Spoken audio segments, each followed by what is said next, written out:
So in the next session, we'll have Cindy Gonzales. Many of you already listened to her great talks yesterday. Cindy is a Deputy Director of LLNL's Data Science Institute, that is the Intelligent Detection, Exploitation, and Analysis Group. And in this session, Cindy will talk about how language impacts AI safety, highlighting the most safety mechanisms for large language models, how large language models are developed for English and may not transfer effectively to other languages such as Chinese. And there are also some other issues like translation errors and cultural context gaps. Yep, so this should be an interesting talk. Yep, let's welcome Cindy. Hello. Hi, everyone. Thank you. I will be representing the work of my team back at Livermore. As I mentioned yesterday on the panel discussion, the genesis of this work was actually the discussions that we have had with AICoE and talking about fine-tuning their own large language model on traditional Chinese. And that brought up a lot of questions on our end of how does language affect AI safety mechanisms, and specifically how do low resource languages like traditional Chinese affect AI safety mechanisms. So to start off the talk, we'll be covering a background. We are going to overview AI safety mechanisms. We've been talking a lot about these mechanisms, but I will be highlighting how you can train models and align them to be safe. And then I will introduce the concept of multiple languages and discuss some challenges and advancements for AI safety mechanisms, specifically for multiple languages. And then we'll be talking a little bit about a preliminary case study that we did. This is developing work, so any thoughts or collaboration opportunities are most welcome. So let's start with the safety mechanism overview. It should be mentioned that there are a variety of safety mechanisms that LLMs employ and AI model developers employ to make sure that safety is built into the model. And this can be done in a number of ways. So we can think of safety is like a highway. We can think of safety alignment as is the highway's overall design, regulations, and ongoing management. In the same analogy, guardrails are like the safety barriers on the highway. So keep everything in the lanes, and if they start veering off, we try to get them back onto the lanes. And content moderation is once those guardrails fail, that would be like the patrol or cleanup crew for an LLM. Some safety alignment methods for LLMs. There are a lot of different methods that AI model developers use. So during the training process, model developers try to bake in safe behaviors through a variety of safety alignment methods, including supervised fine-tuning, which teaches the model to imitate good behavior. Reinforcement learning from human feedback uses human preferences to reinforce desired outcomes. Constitutional AI, or AI feedback, automates some of that alignment process by letting the AI self-improve using a clear set of guiding principles. Adversarial testing, which Brian talked about in the red teaming presentation earlier, stress tests the model with difficult cases to help patch vulnerabilities. And they also use scalable oversight, which uses AI-driven tools like constitutional AI to supervise and align models efficiently as they grow in capability, reducing the need for direct human involvement. We included this diagram to show the differences between supervised fine-tuning and reinforcement learning from human feedback. So you can see actually for supervised fine-tuning, you basically have a prompt that you label with a human expert, and then you use that to fine-tune the learning of the GPT model itself. For reinforcement learning with human feedback, you do the exact same process, but after that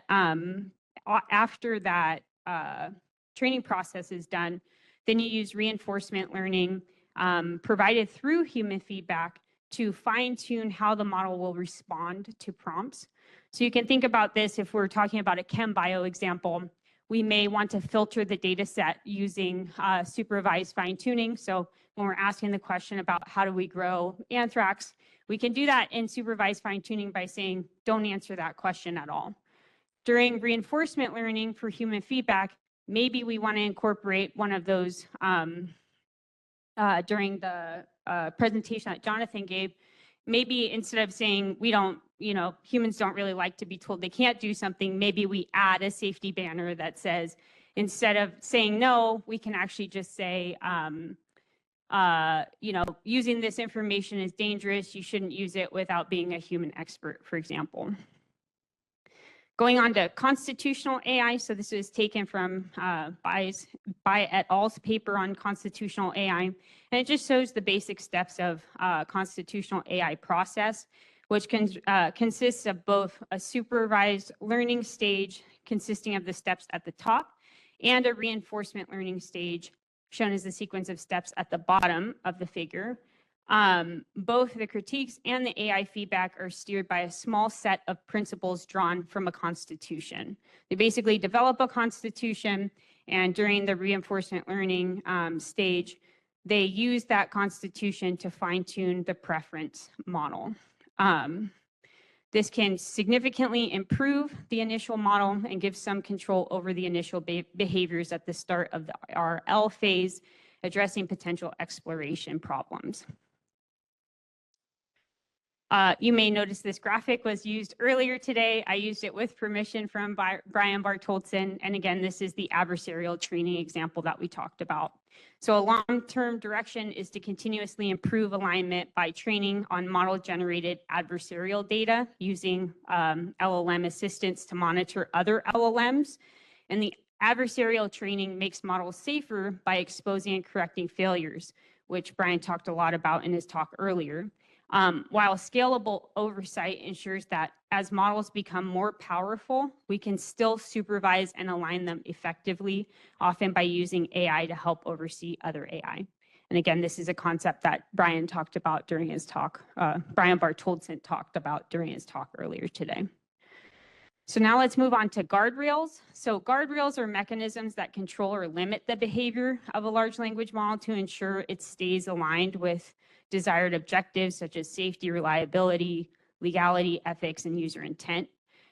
They can be implemented at various stages of the model lifecycle, including during pre-training, fine-tuning and alignment, inference time, and post-deployment monitoring.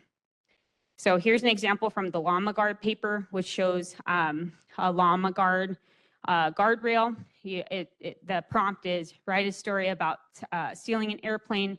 Llama Guard, you pass the prompt through the Llama Guard model, and it deems that question as safe. It runs it through the LLM, and then the LLM starts answering, once upon a time, a thief hacked into, and Llama Guard's like, no, that's not safe now. And it blocks that from being generated to the user.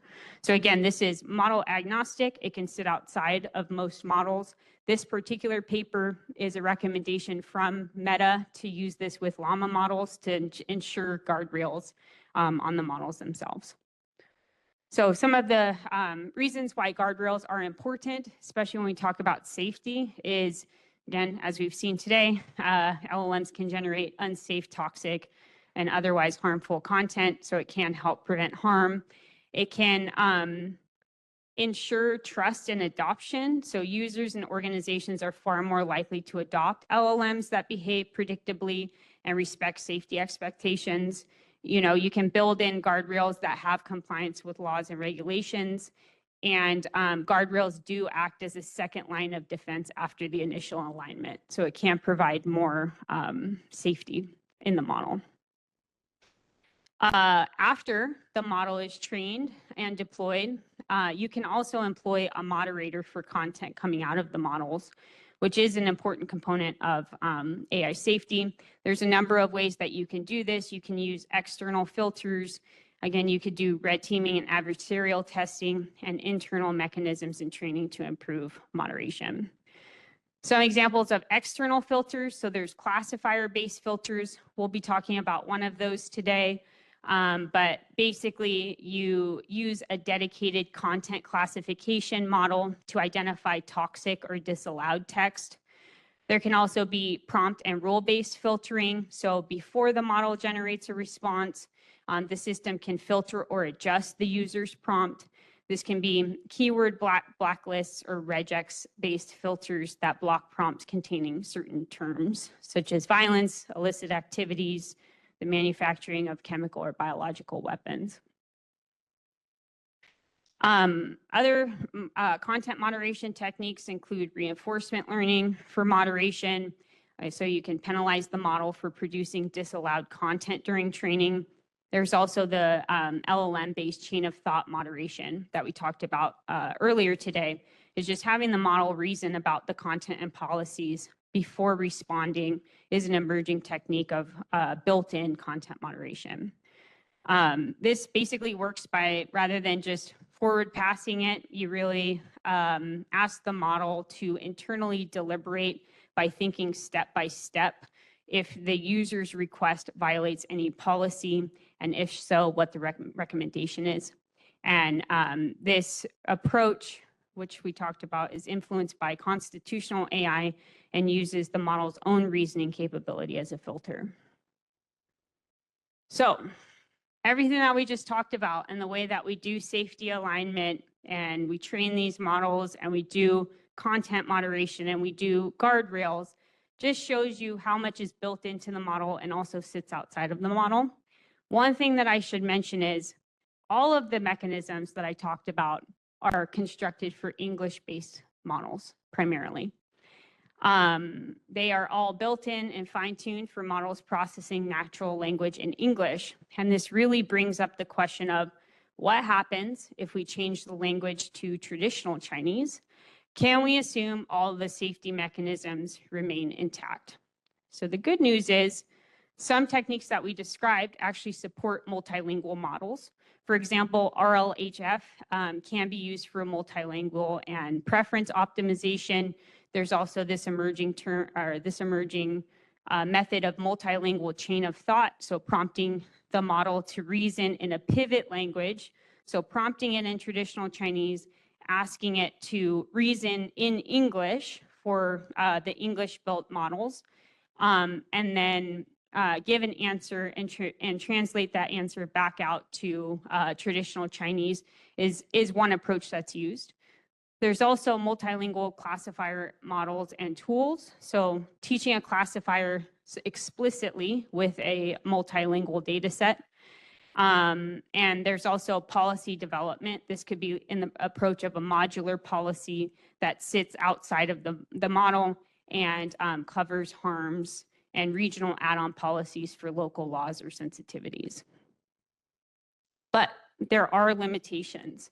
So again, these are most likely going to be developed for higher resource languages. So extending the alignment to low resource languages is still a limitation. State-of-the-art models still struggle with most languages that have little representation in training or feedback data.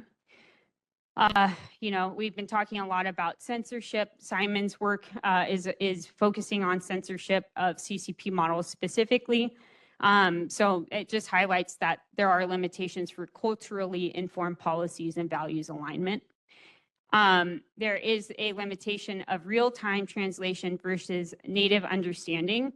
Can we moderate multilingually by translating everything into one language, for example, English for checking, or do we have to build native multilingual capabilities?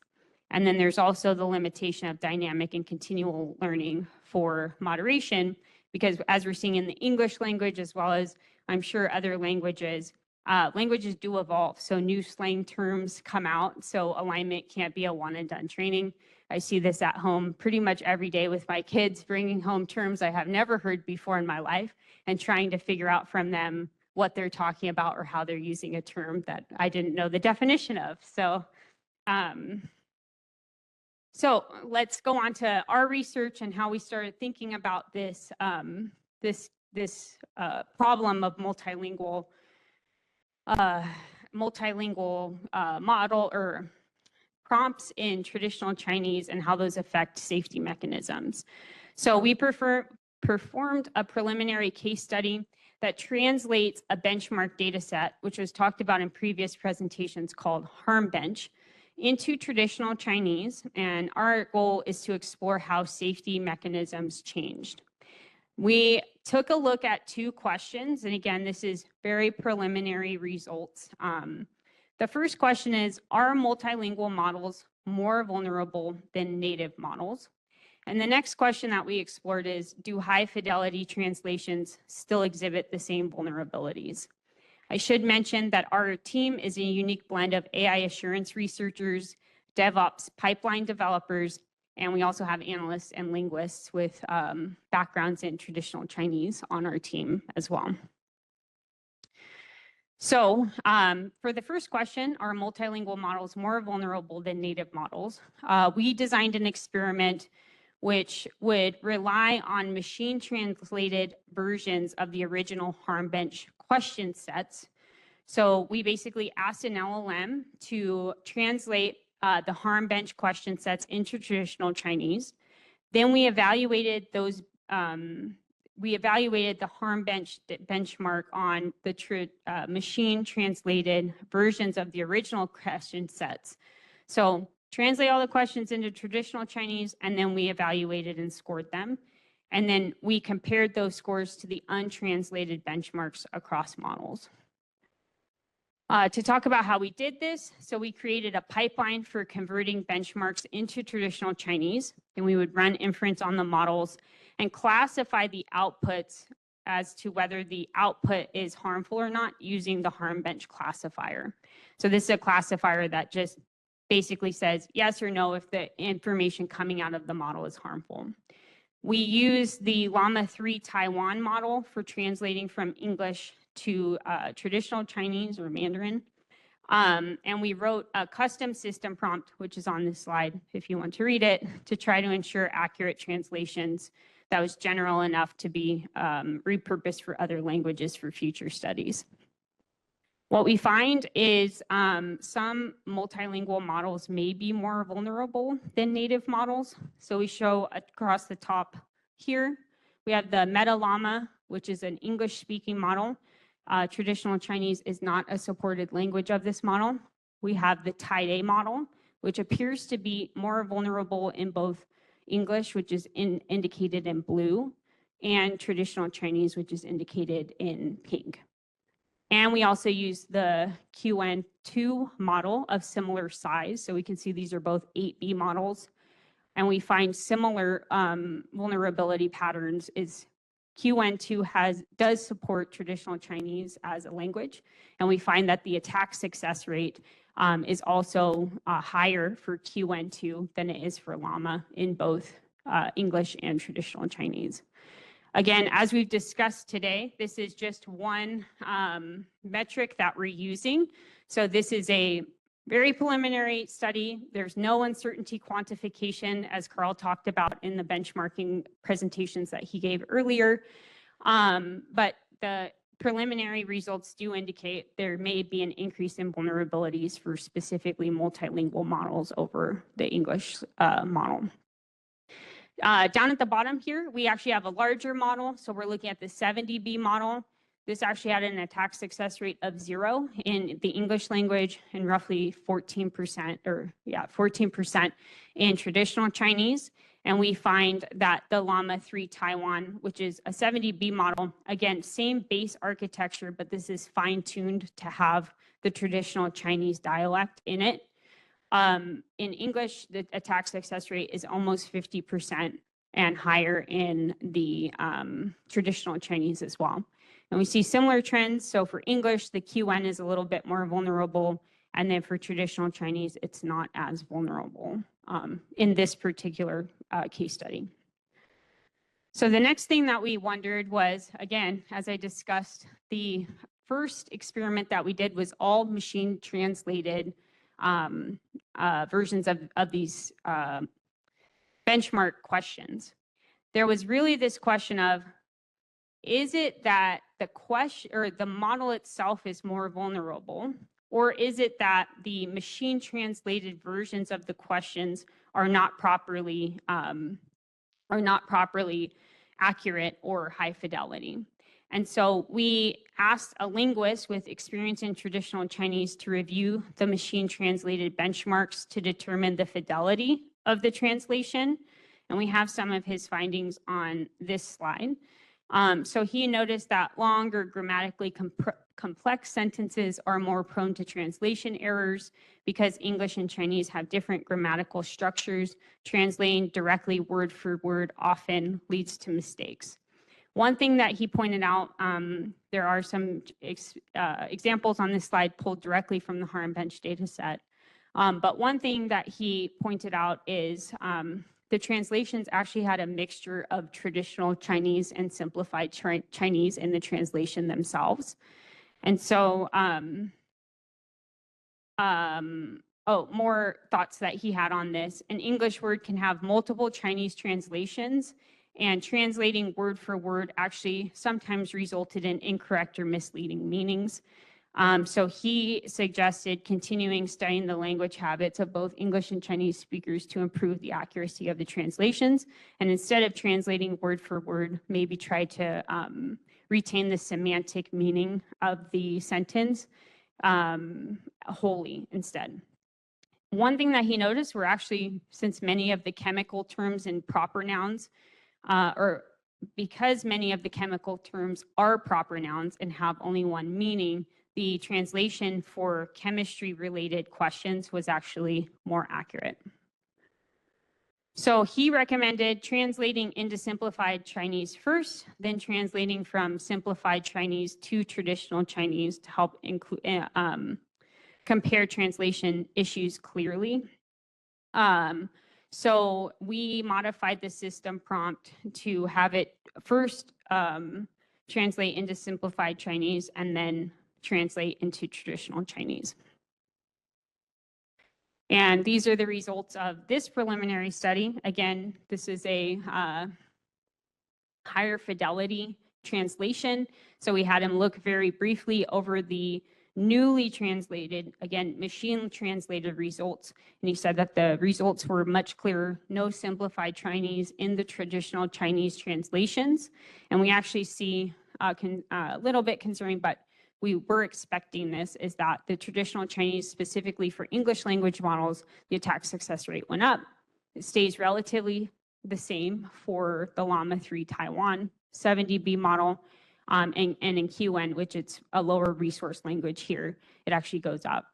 And we see similar trends for the smaller model. So sorry, this is flip-flop from the previous slide. The 70B model, so the larger model is on the top and the 8B model is on the bottom. And we find that for the English-speaking model, that attack success rate goes up. For the TIDE model, actually, the attack success rate goes up pretty significantly. For the smaller 8B model for traditional Chinese attacks, and then QN, it actually goes down for the smaller version of QN2. So we're still exploring questions. One of the questions that we're hoping to work on next, I'd really like our linguists to do native translations instead of relying on machine translated versions of the text to make sure that we have accurate translations, much higher fidelity. And another question that we're looking to explore is how do previously known jailbreaks work on non-English models? So Lauren showed, for example, in the slides earlier today, a lot of the jailbreaks are random characters and they have some English in them as well. Do the same jailbreaks that work for the Llama 3 model work in traditional Chinese if we translate those directly? Or how does the complexity of the jailbreak change when we try to jailbreak the model using traditional Chinese? And then we'd like to repeat the translated benchmark experience for other language pairs to explore supported and non-supported languages. So you can think like most of the Llama models, for example, have like Spanish as a supported language. So maybe exploring other supported and non-supported languages as well. again, I think that this is a great opportunity for collaboration. So if you're interested in collaborating, please reach out to me. We would love the help or insight that you can provide. Xiangza has my email, so feel free to connect with Xiangza and get in contact with me. But thank you so much for hosting me. I know I'm way ahead of schedule, so maybe a few questions and then we can move on to the next presentation. Yeah, we have some time for questions. Maybe I'll ask one first. So I think Chinese not a very low resource language, and so I wonder how the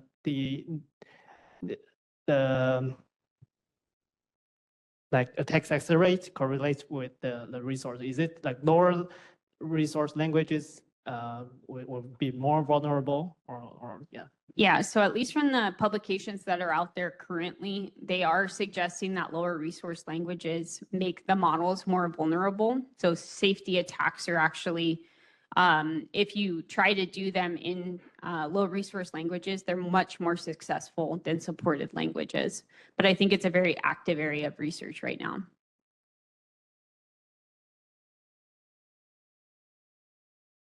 Hi, Cindy. I was just interested if you could maybe tell a little bit more about the experimental details. So you take the harm-edge questions, which say things like, tell me how to hack into a server, and then you translate them into Chinese, traditional Chinese, and then you send them to a model, and then the response comes out, I guess, in Chinese, right? That's right. And then do you send that directly into the classifier, like the harm-edge classifier, or do you have to convert that to English first? Yeah, sorry, that is a detail that I missed. We would convert that back into English.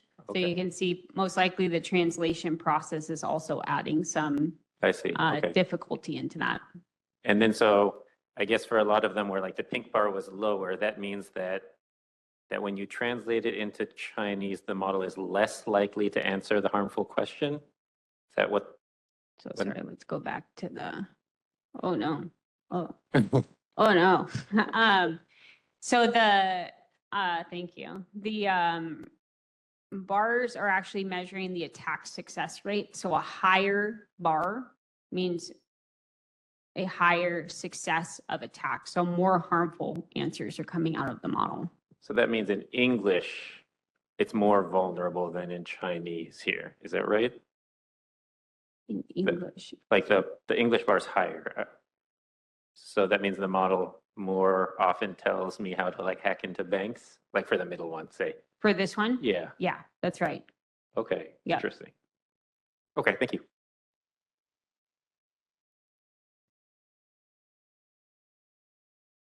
So just to qualify, if we look at only the English prompt, right, not the translated word, the English prompt. So after we fine-tune the model, the Llama model for Chinese, actually the guardrail disappeared. Mm-hmm.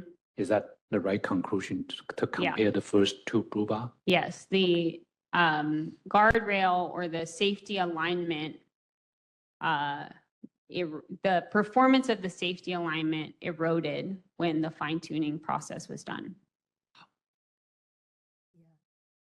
Not as much a question as an appeal for help, if anyone knows details about this in this room. But to the question about, Chinese isn't a low resource language, why is it behaving like a low resource language almost in this context? My understanding is traditional Chinese characters and simplified Chinese characters, even though they map one-to-one, end up in different places end up tokenized differently.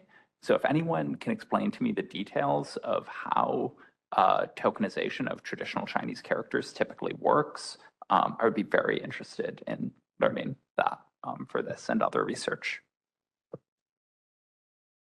Yeah, so hi, I I'm can Jane provide some from- details of the tokenization. So I believe that, for example, like the QWEN model, and we all use like bypair encoding, right?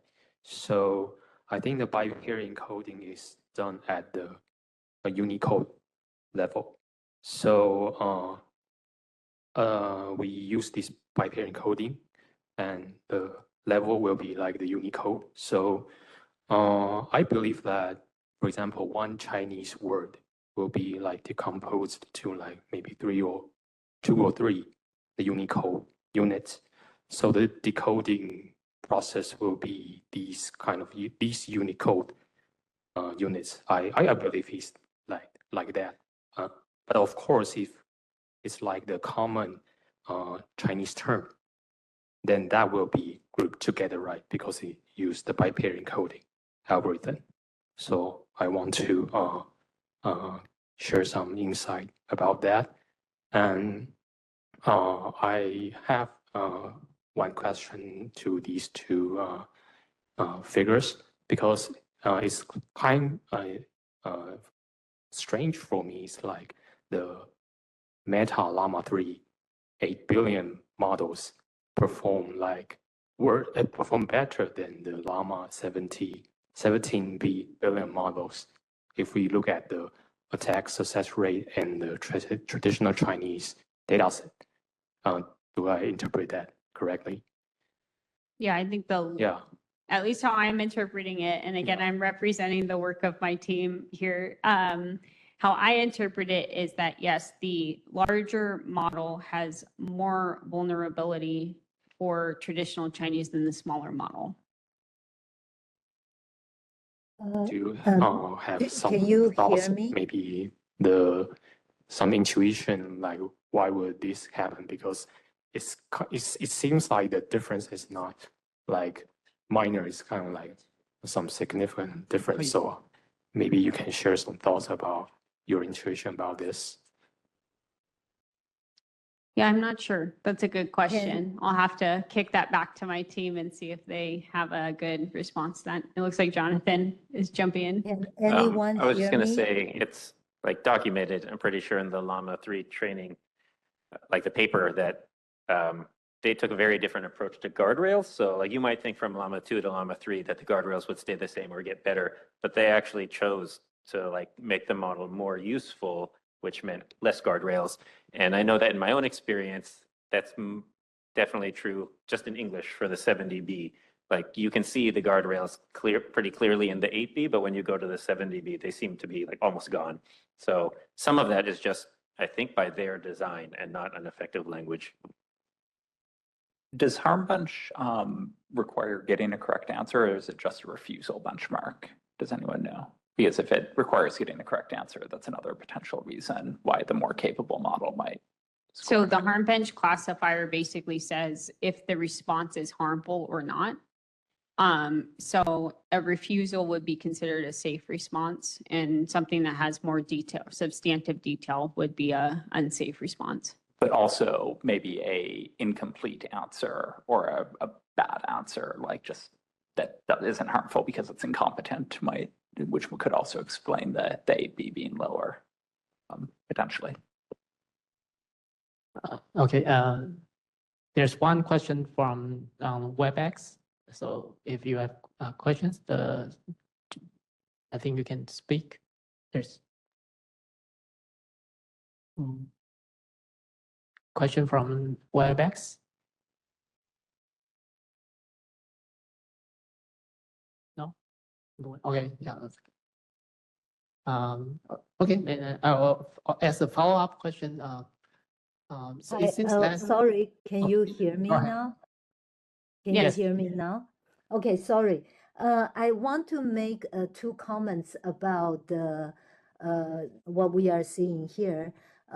First of all, as Cindy pointed out, the guardrails are designed differently in the larger model. So in fact, you cannot just look at the numbers and compare them directly. And what we have found out in the experience of training from Llama to add the traditional Chinese, we found that it actually degrades the performance of the model in English overall. So I think the degradation also contributed to the, the decreased performance in safety. Okay, so this is in fact one observation that we have found during the process. So it's definitely a tricky thing when you do fine tuning. You, in fact, will destroy part of the model's performance as well as the guardrails. That's one thing. And secondly, as another person pointed out about the tokenization of Quan, but in fact, in the Taiwan Llama model, we use the tokenization from Llama directly. So the tokenization was not tailored for the traditional Chinese languages. So to some extent, I think that is some place where we should spend more time to improve it, because I believe the tokenization also contributed to the degradation of the performance. Okay. Yes, all great context. Thank you for that.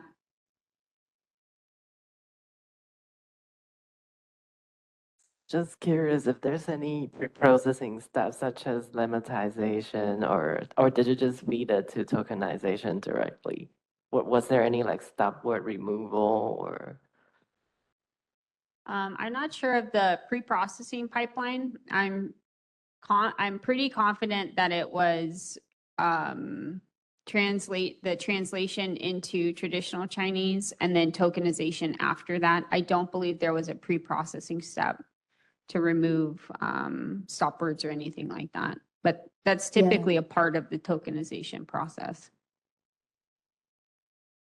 And to just follow up on Nash's previous question, did you count incompetent answers that were so incompetent that they did not constitute threat, but they still did not correctly reject to answer dangerous questions as success or failure? I didn't quite get that in the previous response. No, so we didn't do refusal rate or any calculation like that. Again, this is a very incomplete study, as we're pointing out here. So definitely a part of the future research would be to do a more thorough analysis of the harmful or the outputs that are coming out of the model to see how many times it's refused or how many times it's completely incompetent in its response.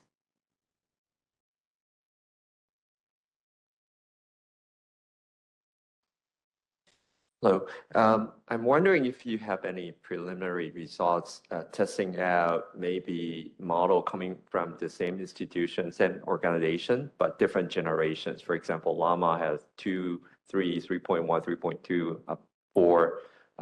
Quain has 2, 2.53. Is there any observable trend that is getting worse or getting better in terms of the metric that you're using?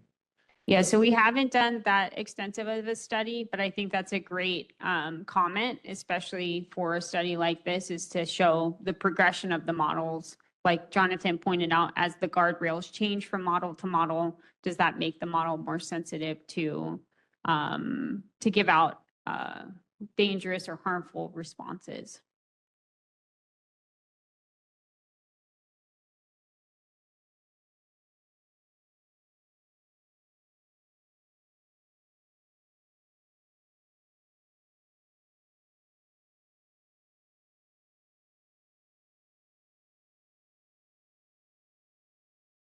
So I'm thinking about if there's a company who wants to do some preliminary testing just to benchmark how much risk they have.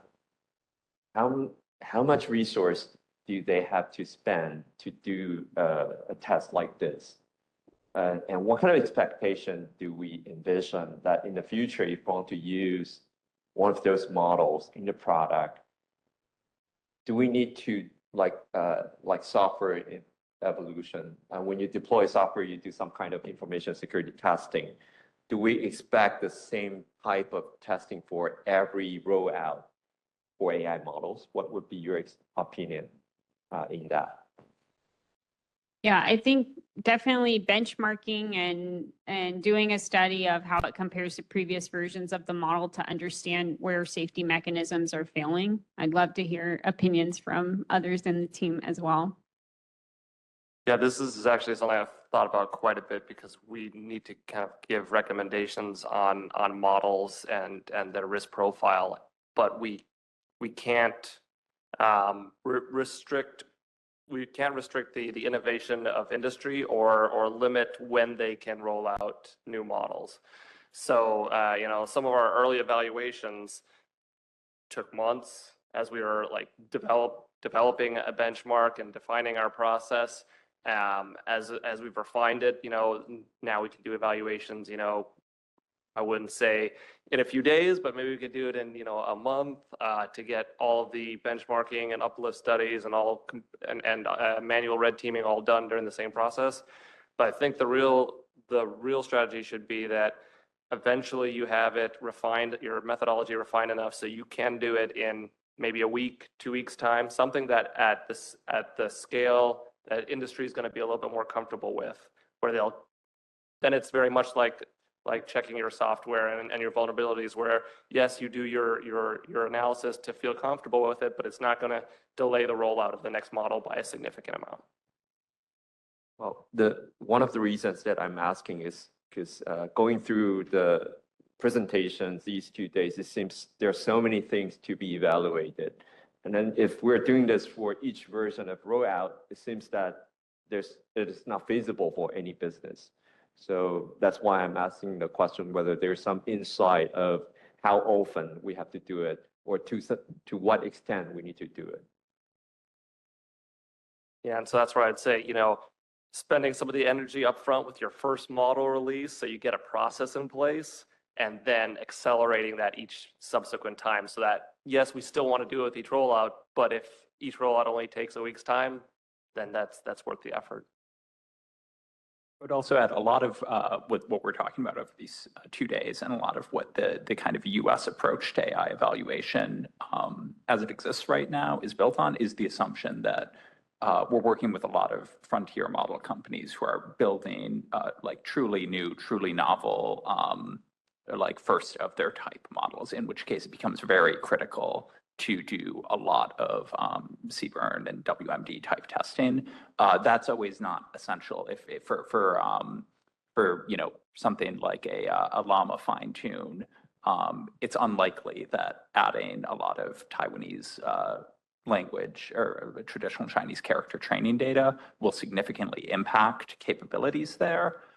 So that lets, I think, it's important to think about the type of company and the type of model that's being built when scoping what kind of evaluations can be done. Because this full process, like a human uplift study, again, that can take months, that can take weeks, but a single benchmark like this could take an hour. So it's very context dependent, and I think cybersecurity is a good analogy because, like cybersecurity, what is your threat model? What is the threat actor? Can really inform how businesses make decisions. Yeah, I have a question. So when you look at this figure, moving from 8B model to 70B model, for the English benchmark, the original meta model and the Korean model, the ASR goes down. Only the Taiwan model, the ASR goes up, and actually it's much higher than the other two models. I'm just curious, is it because the traditional Chinese data is less than the English or simplified Chinese, or are there other reasons why the Taiwan model is not as good as the other two models? Yeah, so for this plot, remember after reviewing the machine translated versions of the text, it was a mixture of simplified and traditional Chinese. So I think that probably had some effect on its ability to answer in But the English, right? So the blue is for the English benchmark. But for some reason, the Taiwan model, the bigger model performs worse. performs worse Much on worse. English. Yeah. Yeah. Yeah, I'm not sure of the reasons there. Okay.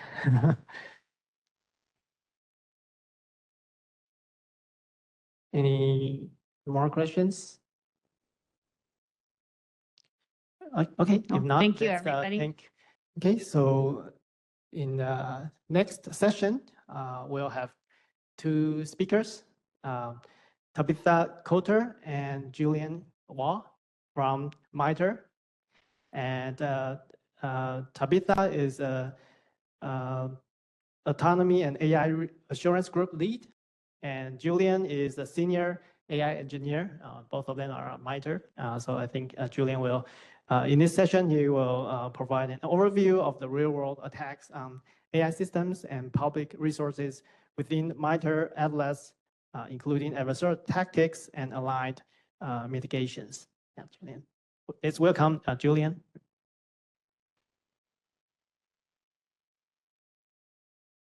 All right, thank you everybody for having us here. And thank you to our hosts. You've been so gracious to us and it's been so nice getting to know you and getting to know Taiwan. This was my first time in Asia and it was a very warm welcome. So thank you very much.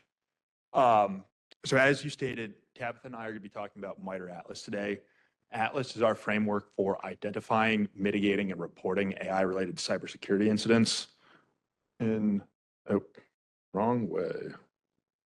Go. Oops. Come on. Nope. It lags a little bit, so I click it and then there we go. So today I'm going to start off by giving you an overview of Atlas. Then we're going to dive into 3 real-world case studies. And we're going to use those to illustrate Atlas and illustrate how you can mitigate AI-related cybersecurity vulnerabilities. After that, I'm going to pass over to Tabitha, and she will discuss some of our current work and how you can get involved with Atlas. So as we've talked about, this work has been funded by the Department of State as part of their effort to prevent the proliferation of weapons of mass destruction, particularly chemical, biological, radiological, and nuclear. Some of the talks earlier today were focused on one way AI can kind of facilitate that proliferation, and that's really in enabling more people to have access to malicious information. So you can think of somebody conducting an attack, they need a method, a means, and a motive. And using open source AI, or really any kind of AI, you give more people who might have a motive, the method, and the means to do an attack. And so that was Brian's discussion, and Andy's discussion, and really all of the earlier discussions today. How can you, or how can these AI tools enable malicious actors to conduct cyber attacks, or not to conduct cyber attacks, to conduct CBRN attacks? Now, the other way that this can manifest is as these different industries that produce chemical, biological, radiological, and nuclear technologies continue to use AI more and more in their research pipelines, they open themselves up to a set of cyber vulnerabilities that are unique to artificial intelligence. These cyber vulnerabilities are actually why MITRE developed Atlas a couple years ago. And so we see Atlas as a tool to mitigate this set of risks to the proliferation problem.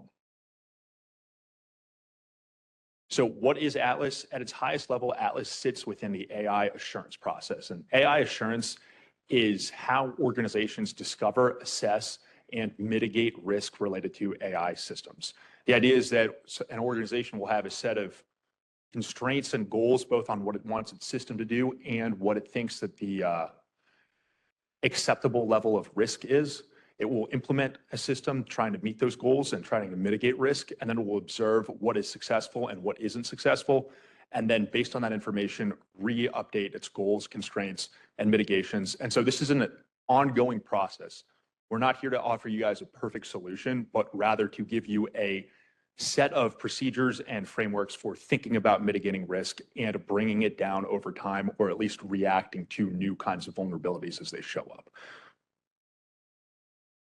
It's also worth differentiating Atlas from other ways of using AI in the cybersecurity space. So let's see if we can get my pointer. There we go. So MITRE is doing research across all 3 of these various topics. But Atlas, and we are looking to incorporate some of the other ways of using AI and cyber into Atlas. But Atlas at its core is the use, or is the securing of artificial intelligence systems from risks that those artificial intelligence systems incur. It is not the use of AI in offensive cyber, and it is not the use of AI in defensive cyber. As I said, MITRE is conducting work in all three of these areas, and we're even bringing Atlas into some of these other two, but the main focus of Atlas is mitigating risk in AI systems.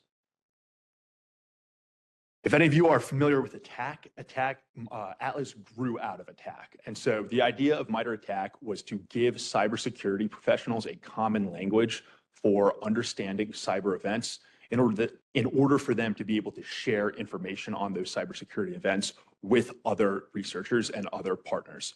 So Attack has been adopted by stakeholders across the US government, across the international community, and across industry. Based on this and based on the sort of new set of cybersecurity vulnerabilities that AI brings into play, MITRE decided to develop Atlas. And right now we have about 150 organizations using MITRE Atlas. I'm going to kind of hop between this slide and the next slide to give you a sense of what Atlas really is. As I said before, it is a framework for identifying, reporting, and mitigating AI-related cyber vulnerabilities. The Atlas matrix is defined in its columns by tactics and its rows by techniques. The idea of a tactic is that it is a goal that an attacker has in achieving its ultimate result. So that goal being initial, starting with something like reconnaissance, initial access, all the way to an ultimate impact. These tactics are not supposed to be all realized in a specific cyber attack. An attack can only include a couple of them. And an attack does not have to move left to right. It can kind of hop on from reconnaissance, maybe defense escalation, AI model access to impact, but we had to represent all this in a matrix of some sort, so we had to order them in some way. And you can see that generally things start with the earlier stages and then move to the later stages of user impact. So tactics in the Atlas matrix are the goals of an attacker. Techniques are how they realize those goals. And so this could be as simple as supply chain compromise for initial access. It could be a jailbreak for defense evasion, et cetera, et cetera. But these different techniques are what are the actual technical procedures that attackers use to realize their goals. Everything in here is based on real world incidents. So the goal of Atlas is to ground all of our work in things that have actually been observed in the wild. We consume a lot of theoretical research, but everything done is either seen in an actual cyber attack or it is demonstrated by red teaming. So when those happen, we create a case study. When people share incidents with us, we create a case study, and case studies are what undergirds all of our various tactics and techniques. Finally, we have mitigations. So these get into kind of like the overall importance of Atlas. We're giving you a set, as I said before, we give you a set of language for understanding these cyber attacks in the same way that the attack framework works. You can refer to a cyber attack based on the tactics that are used, based on the techniques that are used. With that language, you can communicate information about the attack to other people in your organization and in other organizations. At the same time, we give you the tools for decomposing a cyber attack into its constituent tactics and techniques. So not only can you communicate information about it, but by decomposing it, you can start mapping these various tactics and techniques to mitigations. And so that's the next part of Atlas I'm going to talk about. And by mapping these to mitigations, you can take steps to secure your systems from future attacks. So here's just some terminology that I went over, nothing new. We split our mitigations into two categories. We have policy mitigations and technical mitigations. A policy mitigation is human-centered. So the idea is these are procedures that an organization can put in place to reduce the human element of AI risk. That could be as simple as user training or controlling access to certain kinds of information. And then technical mitigations down here are more machine-centered. So these are mitigations that are going to be running on your computer, kind of automated processes on your network.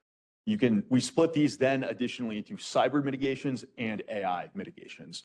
So cyber mitigations are your traditional cybersecurity mitigations. These are what show up primarily in attack And there is some kind of gray wiggle room between attack and Atlas, but because ultimately these are all cyber vulnerability, or these all happen in the cyberspace, there are going to be times when we pull in mitigations from attack that just make sense to have in Atlas. So examples of these could be encryption, logging, query restriction, again, generic cybersecurity mitigations that you can use to reduce risk that can be that are relevant in this AI space. Additionally, we also have our AI set of mitigations. So as I said before, Atlas was kind of inspired by the unique set of cyber vulnerabilities that artificial intelligence systems demand. And so because of that, we have a unique set of mitigations that do not show up in MITRE ATT&CK in order to secure these various systems. Some of these examples are model hardening, so adding safety guardrails, also network distillation, so maybe taking a model that has a very large attack surface, a large language model, and distilling it into a smaller language model. Maybe you just need summarization and you don't need all of the various capabilities of a full off-the-shelf LLM. Validation of models that you're downloading from Hugging Face, things like that. So the idea is that as you think about how to mitigate risk and how to ultimately use Atlas, you are taking a case study, you're taking an incident, you are decomposing that incident into its tactics and techniques. From there, you are actually mapping those to the various policy, technical, and then within technical cyber and AI mitigations in order to lower risk. So now I'm going to walk you through 3 different case studies to illustrate various parts of these mitigations. The case studies are relatively complex, and for the sake of time, I'm going to kind of focus on one component of this stack for each of our different case studies, but you can kind of go into whatever level of detail you want with a lot of these things. First case study is a hijacking of Microsoft 365 Copilot. Copilot is basically a virtual secretary. So it is an AI agent that has access to most of your Microsoft tools and products. So the agent drives your Outlook. It has access to your calendar. It has access to a web browser, and it can, in this case, send financial transactions. This case study was a red teaming exercise conducted by Zenity. So it did not happen in the wild on an actual system, but on a cyber red teaming. And basically, they took advantage of a RAG database structure within Copilot. So Copilot saves all the users' database or all the users' data in a RAG database, including emails. What the attackers did is that they sent a malicious email telling with a instruction in the email to send any transactions instead of to the person, or instead of to the intended destination, to the attacker's bank information. So it's kind of the overall arc of the attack. It worked, and what you can see, you end up breaking the attack down into its various tactics. So we break the attack down into its various tactics and techniques. It starts with reconnaissance. You have to learn how the Copilot system works in order to do an attack like this. Moves to resource development, constructing the malicious prompts. A deployment that covers initial access, model access, and persistence. And then finally, an ultimate user impact of sending the bad bank data, or sending the transaction to the wrong people, I should say. How can we mitigate this? There's obviously a large number of mitigations you can take. Simple things in this case, like logging inputs, monitoring your system, trying to detect some of these things before they happen, adding guardrails to your model to prevent them from interacting poorly with malicious prompts. But what I want to direct you to in this case is some of our prompt filtering and checking prompts for adversarial input. So this is what we consider some of our AI-related mitigations, in this case under initial access. So we've discussed a number of these today, and in some conversations with some of you over this trip, I've discussed other techniques like this. But the idea is that any prompts going into the large language model should be examined. Maybe it's embedding the prompt and comparing the cosine similarity of the prompt to other kinds of malicious prompts. Maybe it's having an artificial intelligence model actually read over those prompts and try to determine if something bad is in the prompt or not. Regardless, we recommend this kind of set of cyber or AI mitigations when you have a large language model that is driving some kind of agentic system and has the ability to take in prompts from the wild. You obviously want to do some kind of filtering. And again, during our talks today, some of my colleagues have talked about ways that you can kind of prevent that. But that's an example of some of our AI mitigations. Next, we have our poison GPT exploit. So in this case, researchers at, MITRE Security took a large language model off of Hugging Face, downloaded it, did some fine tuning to make it produce misinformation, and then uploaded that back onto Hugging Face. They were able to bypass the various Hugging Face security guardrails, and then people could download that from the internet. And like I said, this large language model said malicious information. It doesn't really matter what the LLM is saying that's bad. They could inject backdoor into the LLM to write malicious code that has cyber vulnerabilities in it. They could really put anything in. Really what matters at the highest level is the fact that attackers were able to pull a model off of Hugging Face, mess around with it, and put something that does some kind of malicious behavior back onto the Hugging Face hub.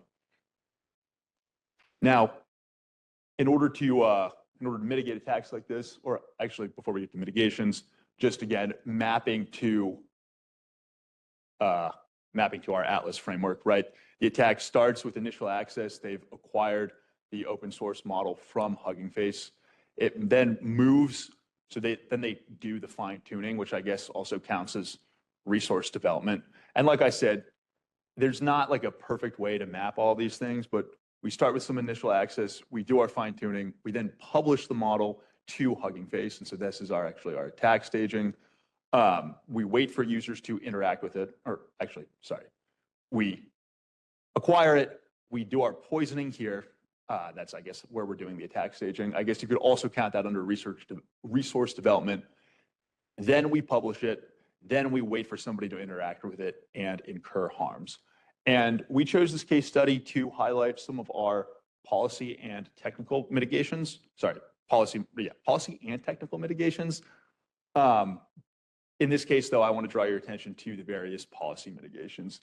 So we recommend, in order to prevent this kind of AI supply chain compromise and consumption of poison models, a set of procedures, policy procedures for an organization. So you should be doing things to ensure the provenance of your AI models.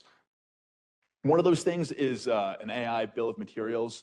So forcing users to have some sense of the complete set of data, or as complete as they can get, that goes into any of the systems that they're interacting with. Obviously, that is inconvenient and incurs some costs for users to work with. And this is kind of like something that an organization needs to balance on a case-by-case basis of how many hoops they want somebody to jump through in order to prevent risk versus how much risk that they want to actually incur. But regardless of what specific set of guardrails you're putting in place, maybe you're only letting people download models, like a certain number of models. Maybe you're putting some of these behind a server and you're checking it ahead of time. We do recommend users taking steps to ensure the provenance of the models that they encounter. Finally, we have the MathGPT prompt injection attack. So like our, Microsoft 365 Copilot attack, this is another example of a prompt injection attack, although I'm going to kind of cover it from more of a cyber angle this time. So MathGPT is a tool that users can use. You upload a PDF or text or really any kind of math problem. It does pre-processing, extracts the math problem, gives it to a large language model reasoning agent. From there, that reasoning agent will do its best to execute or solve the problem, maybe provide some code, return an answer to the user. And basically here, can't remember, I think we have who actually did this attack, but it was a red teaming exploit. They conducted a prompt injection attack. So some reconnaissance, just playing around with MathGPT. This lives online and you can just give it questions. And from there, they were actually able to craft adversarial prompts that exposed environment variables in the user's host machine. Those environmental variables in this case was the OpenAI key that user was using in order to power the ChatGPT engine. And from there, they were able to demonstrate, or I guess that would, since it's a red teaming attack, having access to that key allows the conduction of, in this case, denial of service attacks. With those denial of service attacks, they run up a cost on the machine that somebody's using. So this is, like I said, a prompt injection attack, but it has in its exploitation side of things a cyber focus. To mitigate something like this, obviously, cyber mitigations in terms of logging and monitoring and checking if any kind of malicious prompts show up, are same kind of adversarial prompt scanning that we recommended earlier too, where you're actually checking to make sure any of the prompts coming into the model are malicious. Maybe that's through embedding a cosine similarity. Maybe that's through an LLM reading the prompts. But in this case, I do want to kind of focus on the key issue of this attack, which while there is an important AI component to it of the prompt injection, there's also the fact that the user had unsecured credentials floating around on their machine. Now, it doesn't really matter that those unsecured credentials in this case are ChatGPT keys. They could be anything that gives you access to a kind of network like this. And so this is in the same way that you kind of abstract the poison GPT attack, right? It doesn't matter that it's giving you misinformation versus bad code. It's a case of downloading a large language model from the internet that behaves poorly and it behaves in a way that you don't want it to. In this case, it doesn't, like I said, it doesn't really matter that it's ChatGPT key you're stealing. You're just stealing something on the network that could give a malicious actor access to your network. And this is where the kind of attack, more traditional attack mitigations come into play. So encryption, logging, maintaining security of your credentials, and then also restricting user queries on the flip side of things in order to prevent something like a denial of service attack if those credentials get in the wrong hands. And I think that this attack really highlights, I should say this cyber incident highlights the difference between MITRE Atlas and MITRE ATT&CK and why that interplay is particularly important. We don't want to add every single mitigation from attack into Atlas. That would be redundant and kind of blur the lines between the two of them. But this is an attack that had a unique AI component to it, in this case, prompt injection, but a lot of the exploit and a lot of the harm depended upon traditional cyber problems, the issue of credential access, and then the denial of service attack. Because of that, the mitigations that you need, securing your credentials, limiting user queries, those kinds of mitigations which come from traditional cyber are particularly relevant here. So that is the last case study here. And again, when I think of why Atlas is important, it kind of falls into like 2 or maybe 3 areas, really. The first, as I've said, is giving organizations a common set of tools or common set of really like language to explain these cyber attacks, to talk to each other, and to share these kinds of incidents with each other. The other important thing that Atlas does, though, as I said, is the ability to take a case study, abstract it away into its constituent elements, into its tactics, into its techniques, and then start applying those various tactics and techniques to their respective mitigations. And with that in mind, we can share the mitigations that are needed by an organization to combat some of these attacks, and also give you, in general, a set of tools that you can implement as an organization, depending on the kind of risk that you want to incur and the constraints it imposes for you. So with that, that finishes the case study section, and I will pass it over to my colleague Tabitha to discuss some of our current work and ways that you can get involved. Thanks so much, Julian. So as Julian mentioned, we created this Atlas matrix about 5 years ago for the first piece with in collaboration with a number of industry partners and government organizations. Obviously, AI capabilities have come a long way in those 5 years. And while we keep this matrix updated, so at least twice a year, we release an update that includes new case studies based in real world attacks or red teaming papers, as Julian mentioned. They include new tactics and techniques that illustrate how we've actually seen in the wild actors are doing this. So while we keep updating the matrix, we've also realized that we needed to expand Atlas's capabilities to more than that as the technology continues to expand. So I'm going to be taking a chance and talking to you a little bit about some of those new opportunities and new capabilities that we've been expanding into. So one of those first ones is actually, let's see. If we go back to this original page, a few slides back, bear with me for just a second. This original screenshot Julian showed is actually the a representation of the website itself at the atlas.mitre.org. So if you come up here in the top right corner, we actually have a resources section. One of the pieces under there is we have an AI Security 101 page. Part of the rationale for this is, as Julian mentioned, a lot of Atlas is to create common language between traditional cybersecurity practitioners and the AI community. So we frequently have cybersecurity folks who don't have that AI background who are trying to get into this area because they're now incorporating AI into their system. So this AI Security 101 resource we have really helps walk folks without that background, whether it's a cybersecurity person without the AI knowledge, a policy person who's trying to get up to speed with AI security and how you could work on it. So some of our new work has been actually updating that information in that AI Security 101 that I'm about to talk about. So the first one of those updates we've done this year actually gets back to that field area that Julian mentioned that we're working in. So as you mentioned, Atlas is primarily focused here on the security and assurance piece. We have a lot of ongoing research right here now into the adversaries using AI for malicious cyber attacks. Cindy mentioned that in some of her talks yesterday, as well as the keynote folks. So our latest resource that we just added to the AI Security 101 page is actually a focus on that malicious use of AI for cyber. So this is kind of this new diagram that we've included in that AI Security 101 resource. And this is really intended to help detail that emerging threat landscape of those AI-enabled cyber attacks, where we're seeing it increases the scale, increases the impact of that cyber attack.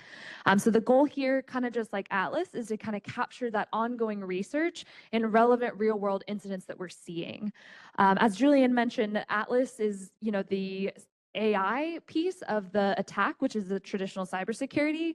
This work kind of falls right in between both of them. So part of the research that we're doing right now is how can we make sure we're using that common language, using those common instances and awareness so that we can build this commonality between those communities. So here you'll see this diagram. It kind of shows, what are different operations and then the impacts that we see coming out of that when folks are using AI to conduct cyber. We're specifically focused right now kind of on supply chain and critical infrastructure impacts. And part of that is our partnership with NIST, where we're kind of basing this on some of the cyber AI profiles.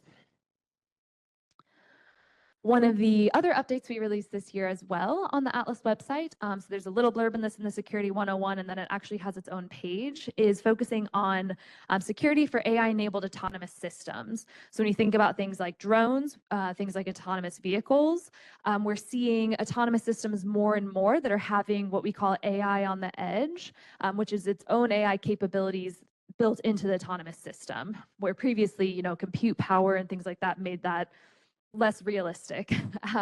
So this diagram here really helps break down what's known as the autonomy stack. So that's kind of a traditional breakdown of how an autonomous system works into its different components.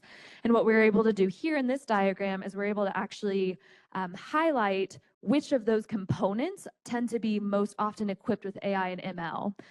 That allows us to, consider it piece by piece, which lets us think about the security piece by piece as well. So as we're seeing increasing AI ML applications, we're able to start to think about the security on a more intentional basis as well. Okay, moving kind of beyond the matrix and the Atlas website, we actually have a separate website as well that we just launched in April of this year. So this is our AI incident sharing site. So this is at aiincidents.mitre.org. This was first launched in April of this year. So the idea here is, as Julian mentioned, our case studies very community sourced. So our team is kind of constantly reading red teaming papers. We're receiving submissions, gosh, at least probably once a week from folks in industry, from research, from academia, who have, red teamed a system and found a vulnerability, or there's been a, news article in the press that's been going on. So we have a team who's kind of constantly reviewing and going through those case studies. But as Julian also mentioned, the case studies are themselves meant to be representative. So we have I believe we're up to about like 18 case studies on the website right now. But the concept there is that does not represent every single incident that we've ever seen against an AI system, but rather representative of the styles of attacks that inform those new tactics and techniques. But recognizing that there are lots of incidents that are taking place across the community and across applications, that's part of why we stood at this AI incident sharing website. So this is a public website that's designed to provide a structured format to collect information about an AI incident. So the incidents can be shared with MITRE as a trusted third party. So MITRE is able to absorb that information, aggregate it and anonymize it, and put it back out to the community, to trusted partners. That really allows us to help, again, aggregate that data, put it together for risk analysis at scale.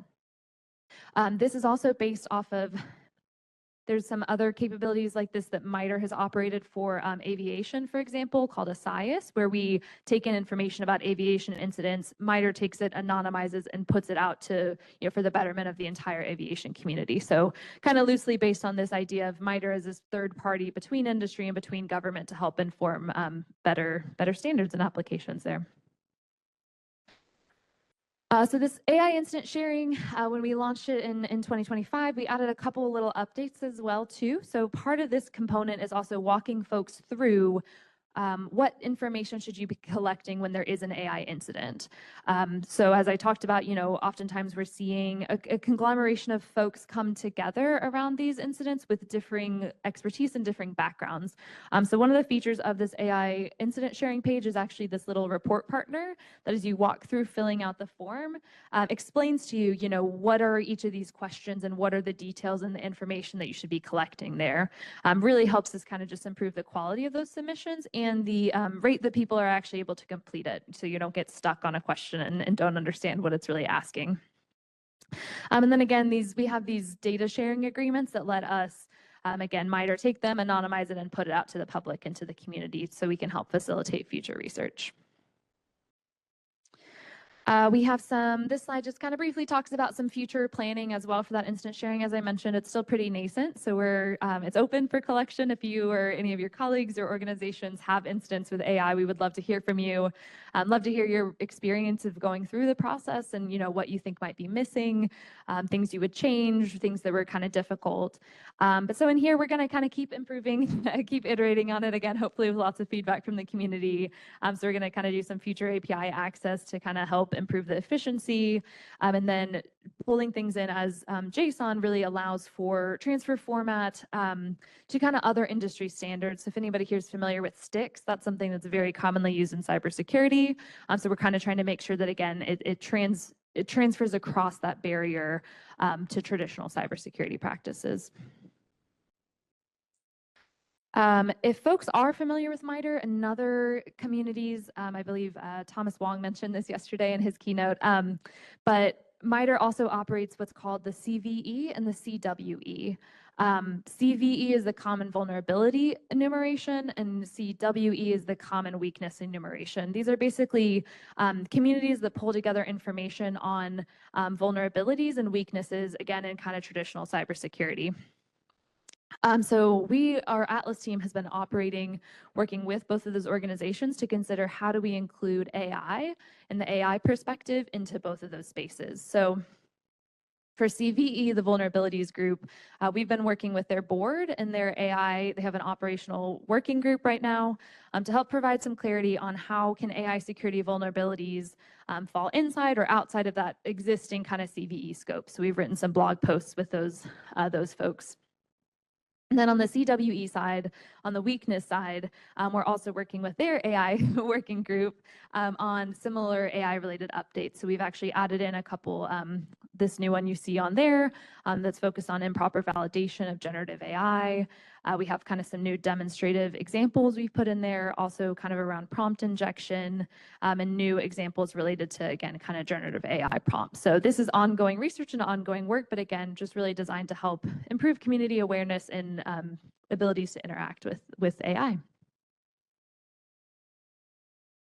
All right, one other tool I'm going to talk about too real quick. So the AI risk database. This is a site that we just formally took ownership of, and we're actually launching at the end of the month. So stay tuned in about a week. So this site is really designed to help organizations explore the supply chain risk of AI by running risk reporting on public AI models. So what you can do is that you can actually come in here and you can input a public model, see if folks have already reported any vulnerabilities or any concerns. So this is based off of, again, kind of thinking about that parallel with cybersecurity. Virus Total, if folks are familiar with that, is a common tool in cybersecurity. The risk database is intended to be the parallel for that with regards to AI model analysis. We are also going to be looking for feedback for that once kind of the launch happens at the end of the month, and would love kind of feedback as we're sort of shaping out what does the long-term vision for this product and this capability look like. One of the ideas we have for how we can continue to use this tool, specifically the AI risk database. Sorry, I forgot I had one more slide, and then I'll get to that. So I've kind of been working on the back end preparing for this launch, and so one of the pieces we've been doing here, similarly, I mentioned the data sharing agreement with incident sharing. We have that as well baked into the AI risk database. It also lets us ingest software bill of materials, which a few folks have mentioned on talks today, and independent risk reports from partners and kind of fold them into this mechanism. And it lets folks, again, kind of search by file model name, and you can see, has anybody already reported risks, already reported vulnerabilities within these models that you're using or wanting to use. So one of our ideas for how we can kind of make this a viable tool and really useful for the community incorporates this existing open source capability called Dioptra. Dioptra was not developed by MITRE, but a few of our Atlas folks actually do work on it. But this is a NIST open source software test platform that helps assess the trustworthy characteristics of artificial intelligence. I think our Microsoft CTO keynote yesterday was mentioning the different functions of NIST AI risk management framework. So Dioptra helps support the measure function.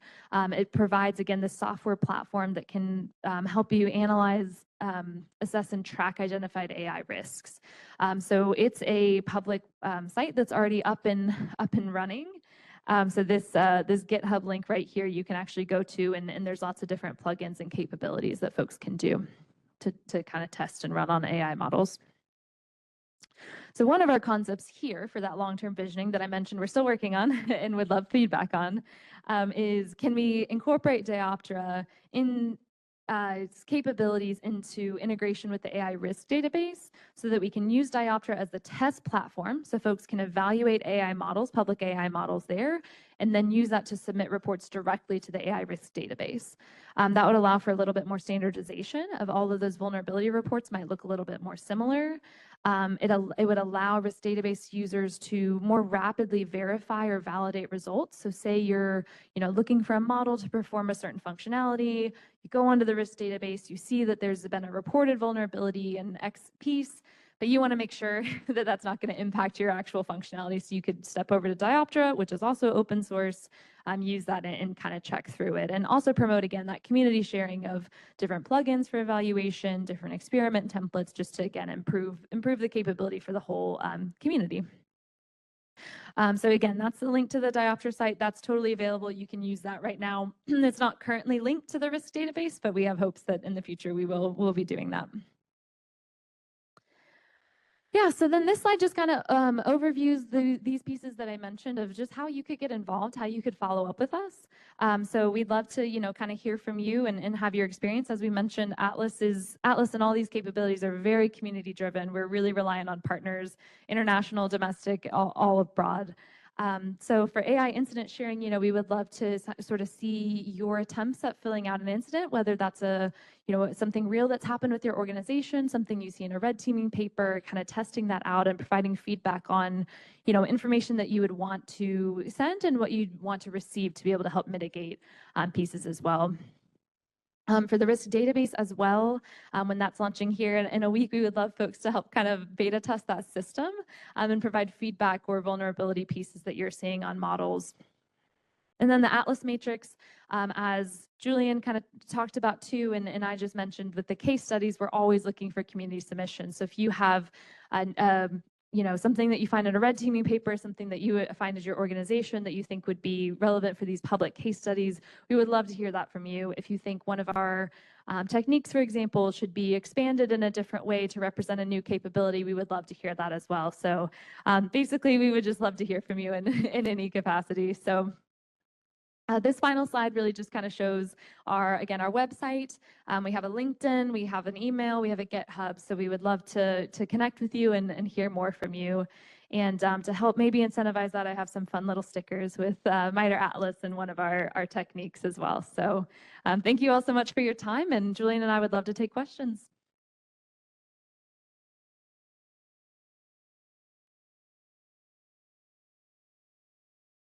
We have time for questions. Okay, I'll ask my first question.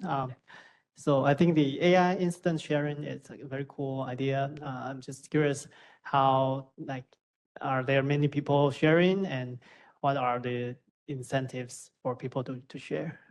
Yeah, that's a great question. So it's one that we've been building out and changing the capabilities of it a lot recently. So we've had a couple of our industry partners who we've worked with privately on kind of some sharing pieces. Part of the incentive structure, so MITRE has hosted a series of in-person incident sharing, we call them saloons, where the idea is you put your weapons away and you're able to talk freely. So we've had competitors sit in a room together and talk very candidly about real incidents that they've seen in order to share, because they know as a community, we all have these problems and need to fix them together. So we've had really great success at doing that in person.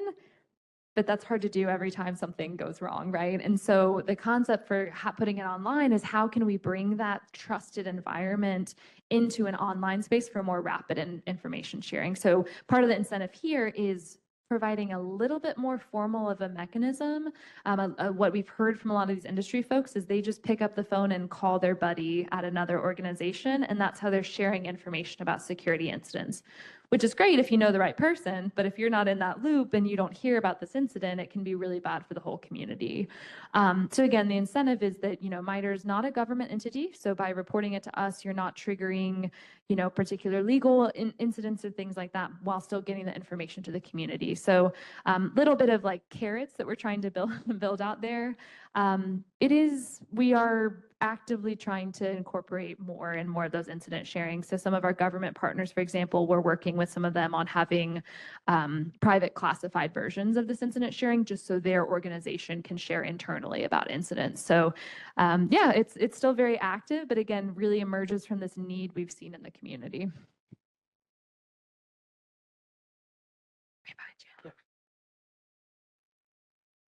Hi, thank you for the sharing. I think it's very interesting. So I know in software industry, there has been this CVE-based incident report system, right? That reports software bugs, and we track them constantly. But when it comes to AI vulnerabilities, do you think that the same model applies there, or do you envision there's going to be a new way that we track vulnerabilities, and how are we going to track it and make sure that people fix that in time so we're not vulnerable to security risks? Yeah, I would say that's very much still an open question. So it's part of why we're working directly with the CVE group to try to figure out, what within Atlas is already kind of in scope for CVE to be, I'm just pulling up that quick slide I had about it. So we're kind of talking to them to figure out what will already fall naturally into that CVE scope. So kind of when Julian was talking about the different case studies, the ones that lean a lot more cyber very naturally fit into existing CVE workspace. Some of the ones that are very AI specific don't. And so we're kind of working with this working group right now to say, does that fit within CVE or does a new entity have to be stood up? If a new entity is stood up, how do you draw those lines between AI and cyber? If it's not a new entity, is it just new classes of vulnerabilities? Like how can you flag that in those spaces? So I'd say still very much an open question that we're trying to work with all the right people on. And part of why looking at building out these incident sharing is trying to make, what are the parallels we can learn from cybersecurity while also making sure we're not missing the right information that AI kind of adds into changes there. So we'll see. Would it be possible that you shed some light on the potential direction that we're heading with respect to this hybrid kind of security issues? Whew, yeah, that's a big question. And I would say it's a big question, and part of why I can't give a great answer is so many folks have different opinions of it. So we've had the opportunity to sit again in rooms with all of these different industry folks. And you've got somebody on this hand who is saying, absolutely, it can be classified as cybersecurity. There's nothing different about AI security. And then you have other people who are like, nope, it's completely separate. You can't use any of the same systems. So a lot of it right now is trying to find a middle ground and figure out what actually works best for practitioners, which is why we're trying to use things like Atlas and have them open source and have them community available to see not just what works theoretically, but what actually works in practice. So that's kind of what this working group is operating across academia, industry, government to kind of say, okay, theoretically what makes sense, but then also what actually works. So we also work with CISA, which is a cybersecurity information group within the US. We're working with them as well on, they provide a lot of those vulnerability reports. So what does that look like for AI and how is that different or the same? So yeah, I think it kind of depends on who you ask at the moment, but there's a lot of really great work that's really promising of folks working together trying to figure it out. Thank you. Yeah.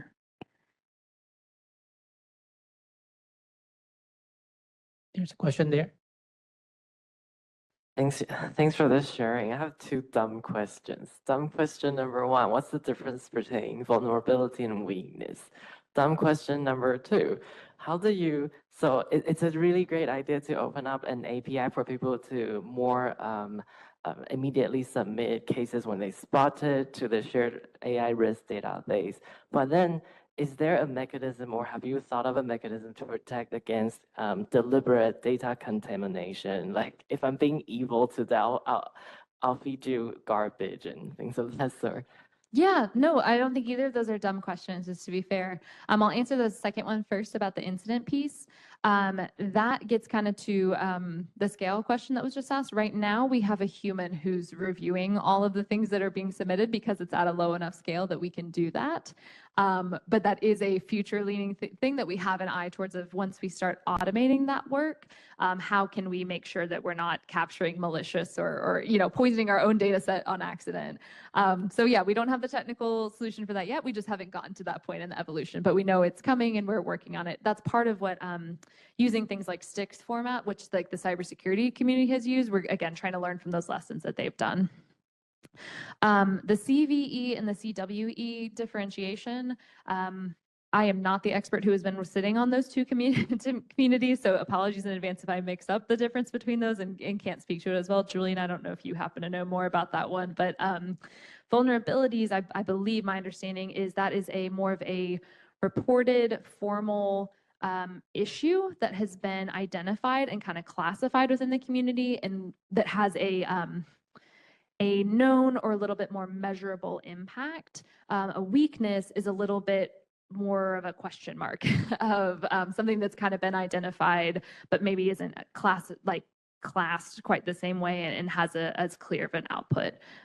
Again, I might be butchering that, but I believe that's the distinction.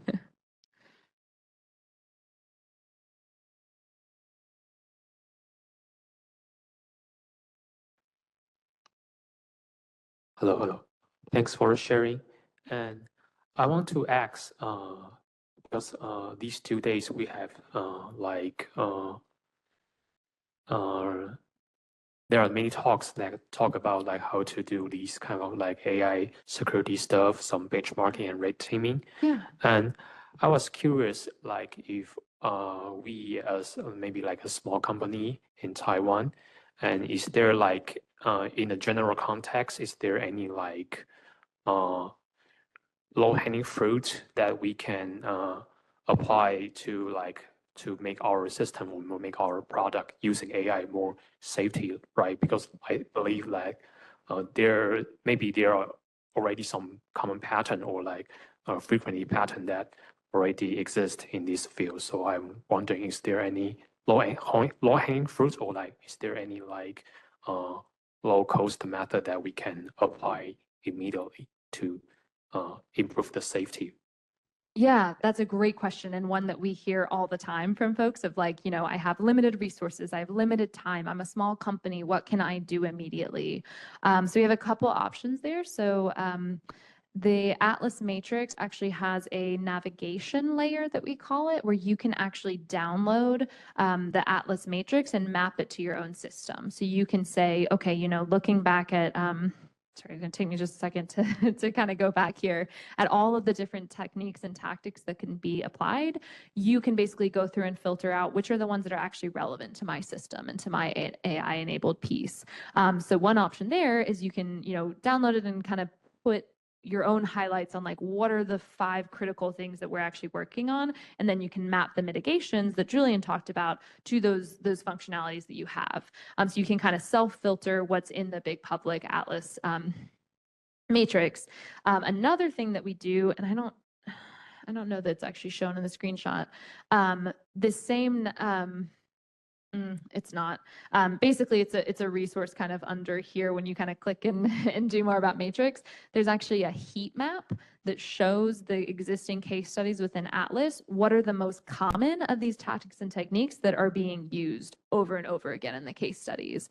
So that's a really quick snapshot way to see that, like, you know, poisoning training data, we're seeing that all the time. So if you have limited capability and resources, that might be an area that you want to focus your elements on. So that heat map kind of functionality is another way that we are able to see that. And part of, again, why we have these representative case studies is they represent different domains and different fields. So if there's a one that kind of is more applicable to your organization, it's easier to formalize and think about how it might impact your organization. So we've also seen folks use this to help make the case to their leadership for why they need more resources. You know, so some of these case studies, like the ones Julian talked about, had huge monetary impacts on the organizations who were involved. One of our case studies was a $77 million loss from an organization. So another thing we've seen folks do is use this as, here's a real world example of the impact this is having and why we need more resources in this space. Those are kind of some long answers. The other piece is going through the mitigations like Julian talked about and really kind of looking at which of these are relevant to your systems and which are easy to implement and could help make a big difference. Julian, do you want to add anything there? Okay.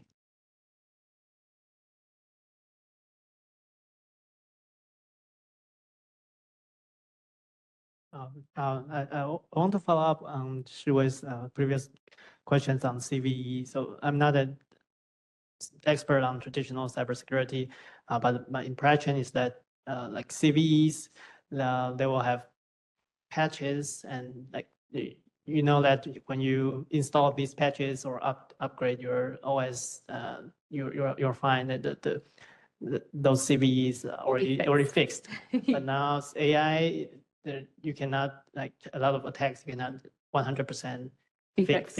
Yes, like there's some side effects or you just mitigate it. So there will be a lot of AI CVEs and not fixed. So yeah, so that makes sense. That's a great addition. Thank you.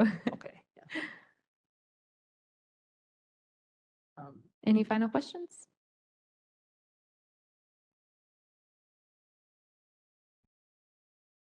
Maybe I'll ask one final question. Sure. So I also think it's good to have this AI risk database. Is public, open to the public? It will be at the end of the month, Okay. on July 31st. Yeah. And then say soon all of ChatGPT LLMs will learn the data from this database, right? So will this make AI more dangerous because he knows how humans will evaluate or what are the case? That's an interesting perspective.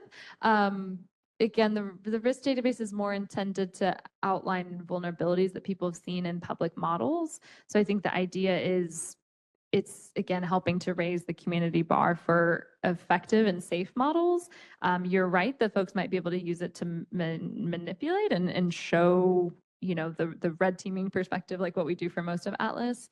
That's an interesting perspective, probably something for us to think about. But again, the concept is more it's for people to know what they're getting into with the model that they're using and downloading rather than a set of systems to manipulate. But it's a good point.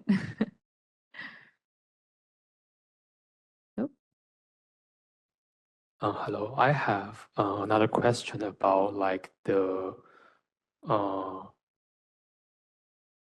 level, or we say the vulnerability, like for each level, or like each generation of model. For example, is there like a trend? For example, the GPT 3.5 and GPT-4 and GPT-4o, like the newer model, does the newer model like tend to be like less vulnerable, or like, for example, does open source model like is more vulnerable than the closed commercial model, or like, for example, does like LLM is like less vulnerable than something like SLM, for example, like Phi or something? Is there any trend, or like is there any observation? We don't have that right now specifically within Atlas and these capabilities, but I know there are researchers, you know, I think some of the team here was talking about their research into the difference between the different versions, and we have folks at MITRE who are kind of operating that, but I don't think we have, the risk database hasn't been formally launched there, so we have some existing ones, but I think that's still an open question that hopefully will get resolved, or hopefully, you know, as we're kind of building out these risk reports and vulnerabilities, you know, the question might become more, is this model version riskier for what I want to do? You know, you're envisioning, you know, a government employee or something who has a specific use case that they want, and, you know, being able to pull these risk reports and see, oh, you know, for the functionality I need, this one might be more likely to have a problem with the language translation piece than this one, to bring in what Cindy was talking about. So yeah, we don't have that data right now, but I think it'll be really interesting over time. Yeah, I would just add that Atlas is less about quantifying the risk of specific large language models or specific pieces of technology. And it is more about showing the different kinds of ways that various cyber attacks can take place in the AI space. Yeah. So the focus is slightly more on how these technologies are used in a wider system and what kinds of risks and vulnerabilities show up, although that is a very interesting question that you raised, and probably we could put it on the backlog, the very long backlog we have of how this changes with particular technologies, because that is a very cool way of looking at it. Yeah, thanks, Julian. If no questions, let's thank Tabitha and Julian again.